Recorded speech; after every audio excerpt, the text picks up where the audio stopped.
படம் அப்போ நிறைய பேசிட்டு இருப்போம் சினிமாவை பத்தி. இன்னைக்கு வந்து அன்னைக்கு விட்டதை இன்னைக்கு ஆரம்பிச்சு நான் சொன்னேன், மலேசியன் ஃபிலிம் ஃபெஸ்டிவல்ல ஒரு படம் பார்த்தேன், ஒரு சைனீஸ் ஃபிலிம். அவ்வளோ பிரமாதமா இருந்தது அந்த டைரக்டர் அப்படின்னு சொல்லி டிஸ்கஸ் பண்ணிட்டு இருந்தோம். இதுதான் வந்து எங்களுடைய குடும்பம். எப்போ யாரை மீட் பண்ணாலும் ஒரு புது உற்சாகம், ஒரு புது சந்தோஷம். ஏஞ்சல் இருக்காங்க. ஏஞ்சல் வந்து ஃபிலிம் இன்ஸ்டிடியூட்ல வந்து கிராஜுவேட் ப்ளஸ் மெட்ராஸ் ஆஃபீஸ்லேயும் ஒர்க் பண்ணவங்க. ஷீஸ் ஃபிலிம் பற்றி எல்லா தெரியும். ரிங்கு இருக்காங்க, மை ஃப்ரெண்ட். ஃப்ரெஞ்சில் நானும் அவங்கள பார்த்தா ஃப்ரெஞ்சில் பேசிக்குவோம். 2 பேரும் ஃப்ரெஞ்சு படித்தவங்க. அவங்க நல்லா படித்தாங்க, நான் கொஞ்சம் ஓரளவுக்கு சுமாராக படித்தேன்.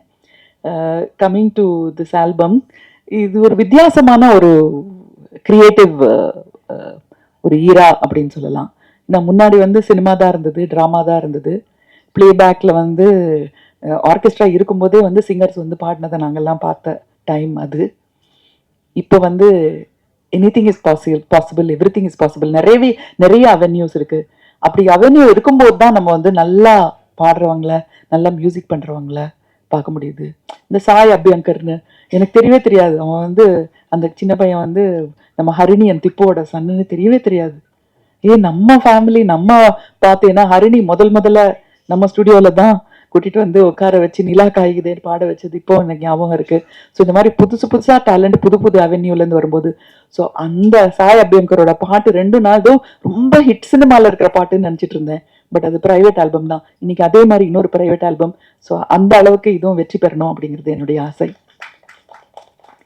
அது ஒரு யங் டேலண்ட். இது வந்து ரொம்ப mature and at the same time சினிமாவை பற்றி எல்லாம் தெரிஞ்ச ஒரு டேலண்ட். இது எக்ஸ்பீரியன்ஸ் இருக்கிற ஒரு டேலண்ட்டு.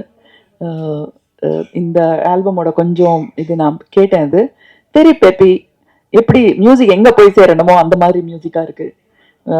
சங்கீதம் இல்லைன்னா வாழ்க்கையில் என்ன மிச்சம் இருக்கு? எனக்கு என்ன ஞாபகம் இருக்கு, இந்த டைரக்டர்ஸ் எல்லாம் ரொம்ப புத்திசாலித்தனமா கேள்விகள் கேட்பாங்க. அதுக்கு ஆர்டிஸ்ட் வந்து கரெக்டாக பதில் சொல்லணும். ஏன்னா அதை வச்சு தான் நம்மளை இந்த கேரக்டர் கரெக்டாக இருப்பாங்க. ஒரு டைரக்டர் வந்து என்கிட்ட கேட்டாரு, நீங்க வாழ்க்கையில முக்கியமான சம்பவங்களை வந்து எதை வச்சு ஞாபகம் வச்சுக்குவீங்க அப்படின்னு கேட்டாரு. நான் சொன்னேன், அந்த சமயத்துல எந்த பாட்டு ரொம்ப பிரபலமா இருந்ததோ, அந்த சிச்சுவேஷனுக்கு எந்த பாட்டு சரியா இருக்குமோ அதை வச்சுதான் நான் அந்த சம்பவத்தையே ஞாபகம் வச்சுக்குவேன். கரெக்ட் ஆன்சர்ன்னு சொல்லிட்டு போனாரு என்கிட்ட. ஸோ அதனால சினிமான்ல லைஃப்லயே சங்கீதம் இல்லைன்னா, மியூசிக் இல்லைன்னா ஒண்ணுமே இல்லைன்னு தான் சொல்லணும். காலையில எழுந்தோடனே ஒரு பாட்டை கேட்டா, ஆக்சுவலி நேத்திக்கு நான் வந்து காலையில் 6 மணிக்கு வந்தால் என்னுடைய வீட்டில் வேலை செய்கிறவங்க வந்து ஒரு புது டிரான்சிஸ்டர் வாங்கி கொடுத்துருக்கேன். அதில் பாட்டு கேட்டுட்டு இருந்தாங்க. சந்தோஷமாக இருந்தது. நாளே வந்து சந்தோஷமாக ஆரம்பிச்சுது, ஒரு ரம்யமாக ஆரம்பிச்சுது. ஸோ அதனால் இந்த ரம்யமான சந்தோஷமான சங்கீதத்தை கொடுத்த உங்கள் எல்லாருக்குமே நாங்கள் வந்து நன்றி சொல்லணும். நிச்சயமாக நன்றி சொல்லணும். திரும்பவும் சொல்கிறேன், சங்கீதம் இல்லைன்னா வாழ்க்கையில் வேறு எதுவுமே கிடையாது. Thank you so much. எனக்கு இங்கே இந்த பிரசாத் லேப் பார்த்தோன்னே ஒரு ஞாபகம் வருது. குடும்பம் ஒரு கதம்பம் படத்துக்கு டப்பிங் இங்கே தான் பண்ணோம். அந்த படத்தில் வந்து லூப் டப்பிங் அப்படின்னா ஒரே இதை வந்து போடுவாங்க, திரும்பி திரும்பி திரும்பி போடுவாங்க. கரெக்டாக பிடிச்சி சொல்லணும். அதுக்கப்புறம் நெக்ஸ்ட் டேக் அப்படின்லாம் கொஞ்சம் நேரம் வெயிட் பண்ணலாம் முடியாது, ஏன்னா ப்ரொஜெக்டர் போயிட்டே இருக்கும். ஸோ அங்கேருந்து நம்ம வந்து டிஜிட்டல் டெக்னாலஜி, ஏஐ டெக்னாலஜின்னு இவ்வளோ தூரம் வந்தாலும் மனிதர்கள், நட்பு, உறவு எல்லாம் இருக்கு. இன்னைக்கு வந்து அந்த குடும்பத்தோட எனக்கு இருக்கிற நட்பு, அந்த குடும்பத்து மேல எனக்கு இருக்கிற மரியாதையில தான் வந்தேன். ரெஹானாக்கு தெரியுமா தெரியலான்னு தெரியல. 1997 எனக்கு ஒரு ரொம்ப உடம்பு சரியில்லாமல் போய் நான் ரொம்ப ஒல்லி குச்சி மாதிரி இருந்தேன். 49 கிலோ தான் இருந்தேன். இப்போ உங்கள் அம்மா என்னை பார்த்துட்டு தினம் இல்லை, அட்லீஸ்ட் ஒரு 2 நாளைக்கு ஒரு தடவை என் வீட்டில் வந்து நான் படுத்திருந்த இடத்துல ஒரு விளக்கேற்றி வச்சுட்டு போவாங்க. அந்த விளக்கை நீ பார்த்துக்கிட்டே இருக்கணும், உனக்கு உடம்பு சரியாகும் அப்படின்னு சொல்லுவாங்க. ஸோ அதனால அந்த தாய்க்கு இப்போ எங்கே இருக்காங்களோ தெரியல, அவங்களோட வாழ்த்து வந்து உங்களுக்கு இருக்கும். அவங்களுக்கு நான் நன்றி சொல்கிறேன். என்னுடைய நன்றியெல்லாம் அவங்க கிட்ட போய் அவங்க கிட்ட இருந்து உங்களுக்கு வந்து வாழ்த்தா வரணும். நீங்கள் வந்து இன்னும் you should shine better and brighter அப்படிங்கிறது என்னுடைய ஆசை. Thank you so much. எல்லாருக்கும் என்னுடைய வாழ்த்துக்கள். தம்பி வீட்டிலேருந்து நான் ஆட்டோ பிடிக்கிறதுக்காக என்னோட சிஸ்டர் வீட்டு பக்கமாக போயிட்டு இருந்தேன். அங்கேருந்து அந்த பால்கனிலேருந்து கூப்பிட்டு ஹாய் அப்படின்னாரு. யாரு பாரு அப்படின்னு சொல்லி பார்த்தேன். ஸோ ஹி செட், நீங்க தானே மலை பாடினது அப்படின்னாரு. ஆமா, நான் உங்களோட பெரிய ஃபேன் அப்படின்னாரு. நான் முதல்ல நம்பிட்டேன், நிஜமாதான்ட்டு. அப்புறம் உள்ள போனா சொல்றாரு, நான் ரஹ்மானோட ஃபேனு, நீ ரஹ்மானோட சிஸ்டரா இருக்குனால உன்னோட ஃபேனு அப்படின்னு சொன்னாரு. இப்படிதான் கதை ஓடிட்டு இருக்கு ஃபுல்லாவே. And I should also thank Mani sir. I've never thanked him in any of the what do you say stages. Uh, over what you know, beautiful encouraging words are director sonadilla, but he's told my brother, and he will always come and tell me how nicely he's encouraged me and the way he liked the voice and why he likes it and why he doesn't want in certain places by voice and all that. So கன்னத்தில் முத்தமிட்டால் நான் முதல்ல ஒரு 4 line தான் பாடினேன், வெடிகொட எங்கள் நாடேன்ட்டு. அப்போ மணி sir வந்து he's I believe he told Rahman யார் இந்த வாய்ஸ்ன்ட்டு. அப்போ ரஹ்மான் நினைச்சாரு சிஸ்டர் பாட வச்சா ஏதோ தப்பா நினைச்சு பாடுவோன்ட்டு ரொம்ப இன்னும் கேர்ஃபுல்லா அது என்னோட சிஸ்டர் அப்படின்னு சொல்லியிருக்காரு.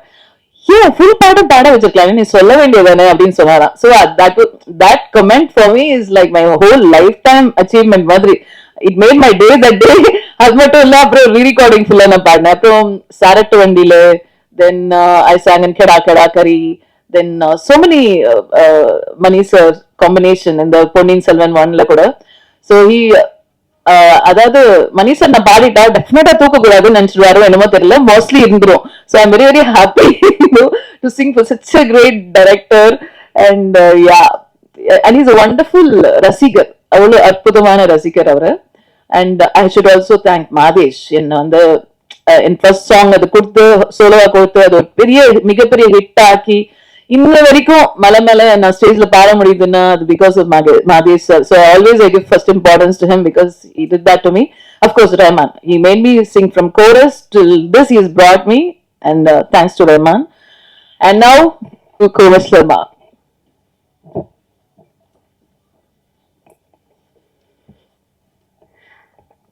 எல்லாருக்குமே மதிய வணக்கங்கள். ஏன்னா ரெஹானா மேமோட இசை பற்றி பேசுறதுக்கு வந்து சரஸ்வதி கீழே வந்து பாடனா எப்படி இருக்கும் அப்படிதான் இருப்பாங்க. பட் அவங்களோட திறமையில எவ்வளோ அவங்க உச்சக்கட்டமோ இருக்கலாமோ, ஆனால் அதுக்கு மேலே மேம் வந்து ஒரு மதர் டெரேசா ஆஃப் இண்டஸ்ட்ரின்னு சொல்லலாம். பிகாஸ் இல்லை மேம், இது உண்மை. ஏன்னா நானே வந்து பர்சனலாக இவங்களை பார்த்து அவங்களோட டேலண்ட் நம்ம எப்படி பார்த்து விழுந்திருக்கோமோ, எப்படி நம்ம ஒரு ஃபேனோ கிரேசி ஃபேன் மேம் இதுவும். But as a human Beena நீங்கள் பார்த்தீங்கன்னா ஈவன் டில் மார்னிங் ஆல்சோ நீங்கள் பார்த்தீங்கன்னா சேரிட்டி, நான் அடிக்கடி சொல்லிட்டே இருப்பேன், money power position in the hand of good, அது மற்றவங்களுக்கு நல்லதான் பண்ணோம். அது ஒரு ஃபர்ஸ்ட் அண்ட் பெஸ்ட் உதாரணம் வந்து ரெஹானா மேம் தான். ஏன்னா லைக் எவ்ரி டைம் அவங்க என்னன்னா மோர் தென் ஒரு டேலண்ட், அந்த பிளெஸ்ஸிங் அவங்களுக்கு என்ன சொல்றாங்கன்னா காட் பிளெஸ்ஸிங் இருந்தாலும் அதை வச்சுட்டு அவங்களுக்கு அவங்க அந்த பொசிஷன் யூஸ் பண்ணாம நான் மற்றவங்களுக்கு நான் எவ்வளோ சேரிட்டி பண்ணலாம். ஏன்னா எங்கள் குரூப்ல வந்து பார்த்தீங்கன்னா ஃபர்ஸ்ட் விஷயம் மேமை பார்த்து நான் மயங்கினது வந்து சேரிட்டி. அவங்க எக்ஸ்ட்ரீம் லெவல்ல எவ்ரி நிமிஷம் நான் இப்போ ஓகே எனக்கு இந்த ஆல்பம் இப்போ ஹிட் ஆகுதா, நான் இதை வச்சு எவ்வளோ பேருக்கு நான் சேரிட்டி பண்ண முடியும், அதை வந்து சீக்ரெட்டா பண்றாங்க.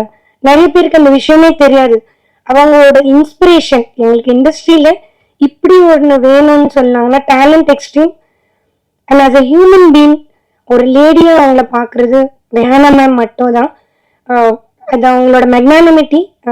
எனக்கு இவங்களோட இதுல இந்த பாடலோட ஃபர்ஸ்ட் நீங்க ஒரு போர்ஷன்ஸ் பார்த்தீங்கன்னா ஜஸ்ட் கண்ணு மூடி கேளுங்களேன், ஒரு இன்டர்நேஷனல் சிங்கர் வந்து அங்க பண்ணியிருப்பாங்க. அது வந்து இங்கிலீஷ்ல நீங்க இப்படி பாடுவீங்களா, இல்ல தமிழ்ல கூட நான் இப்படி வந்து பாடுவேன். ரெண்டு எக்ஸ்ட்ரீம் நம்ம பார்த்திருப்போம். யாராலையும் இந்த லெவல்ல வந்து பாட முடியாது. The way man has perform, it's totally an international ஆல்பம்னு சொல்லலாம். அவங்க பெர்ஃபார்மன்ஸ் என்டையர்லி அந்த சாங்கே வந்து தூக்கி கொடுத்துருக்கு. The way she is perform, everything is from the heart.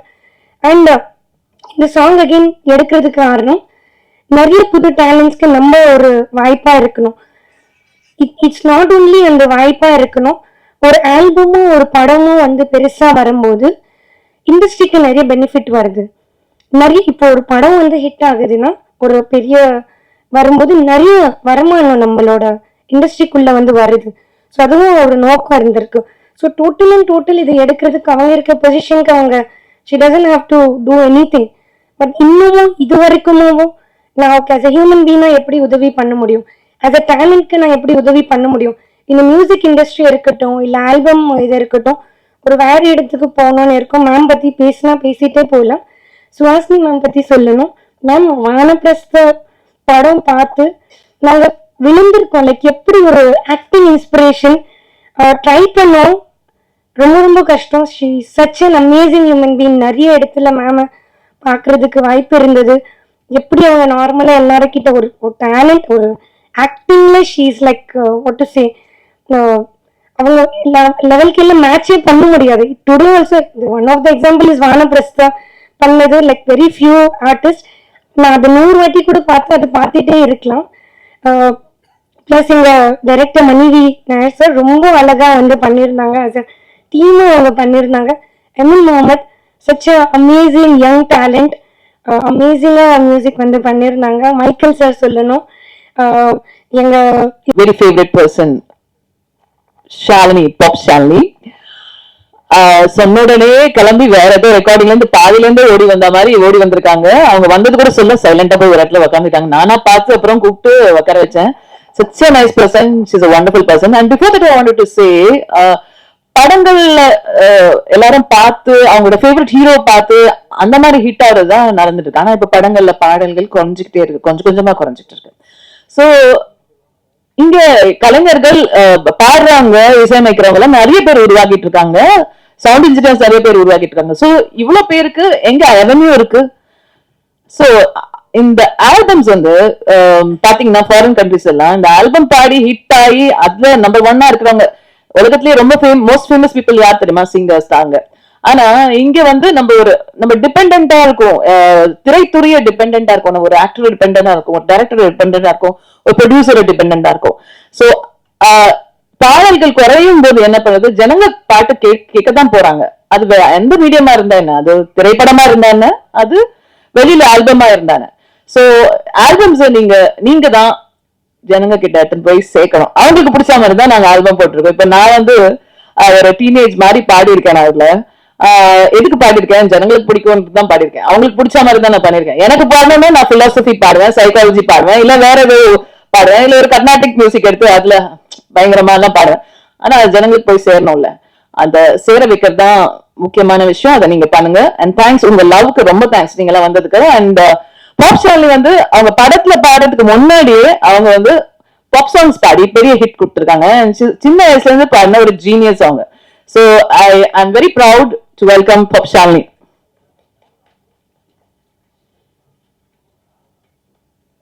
மாலை வணக்கம்லாம் சொல்லி இப்போ மதிய வணக்கம்ன்ற மாதிரி ஒரு நெருக்கடியான சூழல்ல சந்திக்கிறோம்.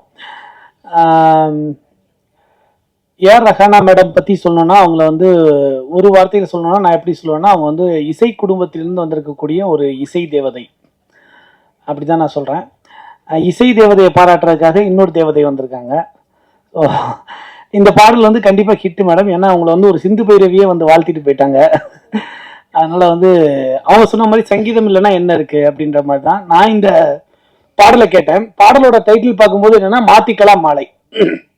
மாத்திக்கலாம் மாலைன்னு பாட்டு டைட்டில் கேட்டோடனே எனக்கு எப்படி தோணுச்சுன்னா, அப்படியே ஒரு நல்ல பழைய பாரதிராஜா சார் படம், பாலுமேந்திரா சார் படம் மாதிரி, அப்படியே ஒரு கிராமத்து வீடு, அப்படியே அங்கே ஒரு பொண்ணு மாப்பிள்ளை மாலை மாத்துற மாதிரி ஏதோ ஒரு அந்த சீன்ஸ்லாம் ஓடிச்சு. ஆனால் பார்க்கும்போது இது வந்து அப்படியே அதில் வந்து அப்படியே வேறுபட்டு வேற மாதிரி இன்னைக்கு 2K கிட்ஸ் எல்லாருக்குமே பிடிக்கிற மாதிரி ரொம்ப அற்புதமான ஒரு விஷுவல். அப்புறம் சரி அடுத்தது மியூசிக் என்ன, ரஹானா மேடம் மியூசிக் தானே அப்படின்னு சொல்லிட்டு ரொம்ப ஆர்வமாக பார்க்கும்போது அங்கே மேடம் வந்து மியூசிக் இல்லை, நண்பர் வேற ஒருத்தர் எமில் முகமது வந்து மியூசிக் பண்ணியிருக்காரு.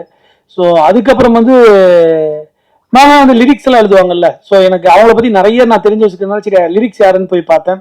அப்புறம் ருத்ரா, அப்புறம் இந்த படத்துக்கு 2 கவிஞர்கள் வந்திருக்காங்க. நிறைய ஆடியோ ஃபங்க்ஷன்ல கவிஞர்களை கூப்பிடுறதே கிடையாது.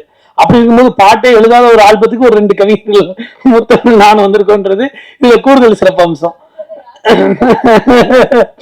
ஸோ அதனால வந்து அந்த பாடலோட வரிகள் வந்து ரொம்ப அந்த எதுகை மோனை சந்தம் எல்லாமே வந்து ரொம்ப சிறப்பா இருந்தது.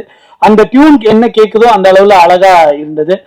அப்புறம் வந்து மேம் வந்து அதில் பெர்ஃபார்ம் பண்ணியிருக்காங்க ஒரு ஆர்டிஸ்டா. அப்புறம் வாய்ஸ், அவங்களோட வாய்ஸ் அதெல்லாம் வரும்போது என்ன ஆகுனா அந்த ஆல்பம் வந்து அவ்வளோ கேட்குறதுக்கு வந்து அவ்வளோ இனிமையாக இருந்தது.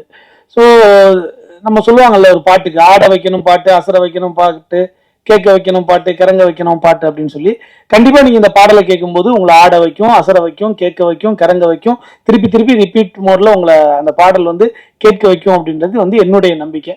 இது மாதிரி தனி ஆல்பங்கள் வந்து நிறைய வரணும். நிறைய வரும்போது என்னன்னா மேம் சொன்ன மாதிரி, சுஹாசினி மேம் சொன்ன மாதிரி நிறைய யங் டேலண்ட் நிறைய பேர் இருக்காங்க. இப்போ நான் கிராமத்துக்குலாம் போவேன், ஊர் பக்கம்லாம் போவேன். போகும்போது என்னன்னா சும்மா இந்த ஒரு டேபிள், ஒரு தட்டு, ஒரு பாத்திரம் இதை வச்சுக்கிட்டே அவ்வளோ பிரமாதமா பாடல் பாடக்கூடிய ஆட்கள்லாம் அவ்வளோ பேர் இருக்காங்க. நம்ம எழுதுறது, நம்ம பாடுறது, நம்ம வியக்கிறது. இப்போ இவங்கெல்லாம் வந்து பிரபலமான ஆட்களை பார்த்து நம்ம வியக்கிறோம்ல சினிமால. சரி, இவர் நம்ம இவ்வளோ பிரபலமா இருக்காங்கன்றதுல நமக்கு அந்த பிரபலத்தினால அவங்க பாடுறது இதெல்லாம் வியப்போம். பிரபலம் இல்லாத ஊர்ல எவ்வளவோ பேர் பாடிட்டு இருக்காங்க, எவ்வளவு பேர் எழுதிட்டு இருக்காங்க. அவங்களுக்கெல்லாம் வந்து ஒரு மிகப்பெரிய மேடையாக, ஒரு மிகப்பெரிய களமாக இந்த தனி ஆல்பங்கள் இருக்கு. சுயாதீன பாடல்கள் அப்படின்னு சொல்லக்கூடிய இந்த களம் இருக்கு. அதனால வந்து இப்ப ரெஹானா மேடம் மாதிரி வந்து அவங்க வந்து இன்னைக்கு ஒரு புது டீம். அவங்க நினைச்சிருந்தா அவங்களே பாட்டு எழுதிருக்கலாம், அவங்க நினைச்சிருந்தா அவங்களே இசையமைச்சிருக்கலாம், அவங்களே எல்லாமே முடிஞ்சிருக்கும். ஆனா கூட அவங்க வந்து ஒரு புது டீமை வந்து உருவாக்கி அவங்களுக்கெல்லாம் வந்து ஒரு நல்ல வாய்ப்பை கொடுத்து அதுக்குள்ள இவங்க வரும்போது அந்த பாடல் வந்து ரெஹானா மேம் சொன்னாங்களா, அவங்க வந்த உடனே பாடல் வந்து சூப்பர் ஹிட் ஆயிடுச்சு. அது மாதிரி அவங்க வந்த உடனே இந்த பாட்டு வந்து சூப்பர் ஹிட் ஆயிடுச்சு. ஸோ இது மூலமா ஒரு 10-15 பேர் வெளிச்சப்படுறாங்கல்ல, அது ரொம்ப முக்கியம்னு நினைக்கிறேன். ஏன்னா ஒரு விளக்கினுடைய பெருமை எப்பொழுதுமே அது 100 விளக்குகளை ஏற்றி வைக்க வேண்டும். ரெஹானா மேடம் இன்னும் இன்னும் 10,000 விளக்குகளை ஏற்றி வைப்பார். அவருக்கு என்னுடைய மனப்பூர்வமான வாழ்த்துக்கள் அப்படிங்கிறத நான் சொல்லிட்டு, அப்புறம் வந்து மகிழ்ச்சி மேடம், இதுக்கு மேலே நான் பாராட்டுறதுக்கு ஒன்றும் இல்லை. அவங்க ரொம்ப நல்லா நடிச்சிருக்காங்க. முத்தமிழ் பேச கேட்டிருக்கேன். இப்போ சுஹாசினி மேடமே வாழ்த்திட்டாங்க, சூப்பர் ஸ்டாரே வாழ்த்துற மாதிரி. அப்புறம் வேற எதுவும் சொல்றதுக்கு இல்லை. நன்றி, வணக்கம்.